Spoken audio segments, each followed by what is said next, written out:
पंढरपूर तालुका पोलिसांचा वाळू माफियावर दणका.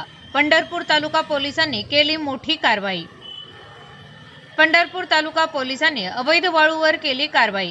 29 डिसेंबर 2025 रोजी पहाटेच्या सुमारास पंढरपूर तालुका पोलिसांच्या पथकाने शेगाव दुमाला येथील नदी किनारी अवैधरित्या वाळू उपसा करून वाळू चोरी करून ट्रॅक्टरमध्ये वाळू जात असताना पाठलाग करून ट्रॅक्टर ट्रॉली ताब्यात घेतली.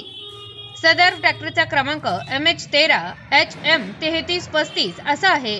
सदर ट्रॅक्टर ट्रॉलीमध्ये अंदाजे 1 ब्रास वाळू, एकूण ट्रॅक्टर ट्रॉलीसह वाळूची किंमत 7,06,000 रुपयांचा मुद्देमाल पंढरपूर तालुका पोलिसांनी जप्त करून अवैध वाळू चोरी प्रकरणी स्वराज कंपनीचा ट्रॅक्टर चालक आणि मालक समाधान अप्पासाहेब जगताप राहणार शेगाव दुमाला यांच्या विरुद्ध भारतीय न्यायसंहिता कलम 303, 305 अन्वये पंढरपूर तालुका पोलीस ठाणे येथे गुन्हा दाखल करण्यात आला आहे.